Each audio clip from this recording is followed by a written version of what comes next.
Hyper tension అన్నది ఏ age వాళ్ళకి వచ్చే అవకాశాలు ఎక్కువగా ఉంటాయి? హైపర్ టెన్షన్ మెయిన్గా మనము 30+ వాళ్ళలో చూస్తున్నాము, రేర్గా 20+ వాళ్ళలో కూడా చూస్తున్నాం ఈ మధ్యలో. ఓకే. అంటే నేను చెప్పాను కదా, పేరెంట్స్లో ఉంటే పిల్లల్లో జెనెటిక్ వల్ల వస్తుంది అంటే వాళ్ళు దే ఆర్ ప్రోన్ అన్నట్టు, ఏదో ఒక ట్రిగరింగ్ ఫ్యాక్టర్ ఉంటుంది వాళ్ళలో. ట్రిగరింగ్ ఫ్యాక్టర్ వల్ల అది బయటికి వస్తుంది. కాబట్టి my suggestion is lead a healthy life style. Okay. School age నుండే ఓన్లీ ఫోన్స్కి గ్యాడ్జెట్స్కి స్టక్అప్ కాకుండా కొంచెం ఫిజికల్ యాక్టివిటీ అనేది పేరెంట్స్ ఇన్కల్కేట్ చేయాలి పిల్లలు. Okay. Is anxiety is also symptom of hyper tension? Anxiety అంటే 2 డిఫరెంట్ ఎంటిటీస్, కానీ యాంగ్జైటీ వల్ల హైపర్ టెన్షన్ రావచ్చు. ఓకే. హైపర్ టెన్షన్ ఉన్న వాళ్ళు ఎక్కువగా దాని గురించి ఆలోచించడం వల్ల యాంగ్షియస్ కావచ్చు. సో ఇది part of another 2 different entities, but sometimes they co exist, కలిసి ఉండొచ్చు. ఓకే. సో ఫైనలీ ఈ వరల్డ్ హైపర్ టెన్షన్ డే రోజు జనాలకి ఏం చెప్పాలనుకుంటున్నారు? What you want to say about that? From my side, ఎవరైతే బీపీ డయాగ్నోజ్ అయ్యిందో వాళ్ళు they have to maintain the compliance. ఒక టాబ్లెట్ మిమ్మల్ని హెల్దీగా ఉంచుతుందంటే మర్చిపోకుండా వేసుకోండి. Okay.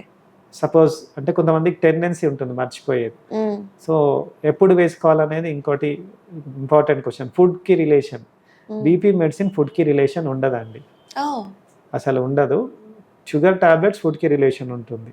BP tablet irrespective of food ఒక ఫిక్స్ టైం 8 to 9 మధ్యలో మార్నింగ్ వేసుకోండి. తినకుండా కూడా వేసుకోవచ్చు.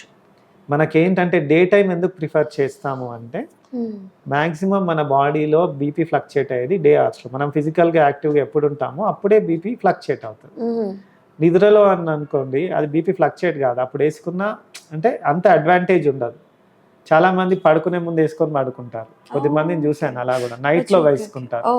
If they are requiring more than 2 tablets or control చేయడానికి ఎక్కువ టాబ్లెట్స్ ఉన్న వాళ్ళు, డే అండ్ నైట్ వాడాల్సిన వాళ్ళు అట్లా వేసుకోవచ్చు. కానీ 1 time డోస్ రిక్వైర్మెంట్ ఉన్న వాళ్ళు they have to take usually in the morning. Okay. So if they have a tendency to forget, let them carry the tablet with them in a car or work ప్లేస్లో కూడా పెట్టాలి. ఇంట్లో మర్చిపోయాను కదా అని ఆ రోజు వదిలేయద్దు, గుర్తు వచ్చినప్పుడు వేసుకోవాలి. They should not skip. Okay. Life long ఇంకా మెడిసిన్స్ వాడాల్సిందే. అంటే ఎర్లీ స్టేజ్లో సింగిల్ పిల్ మీద ఉన్న వాళ్ళు they can try with their life style, diet, physical activity, healthy life style తోటి కంట్రోల్ చేసుకొని మార్చుకోవచ్చు.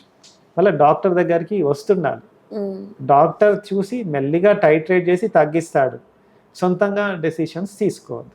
అది own decisions are very dangerous. So maintain compliance, కరెక్ట్గా మెడిసిన్ వాడండి. మీరు లైఫ్ స్టైల్ ఇంప్రూవ్ చేసుకొని ఎర్లీ స్టేజెస్లో కనుక డయాగ్నోజ్ అయితే మీరు రివర్స్ కూడా చేసుకోవచ్చు. హాయ్ ఎవ్రీవన్, నేను మీ వేదిక. Please subscribe to Volgo Health. Don't forget.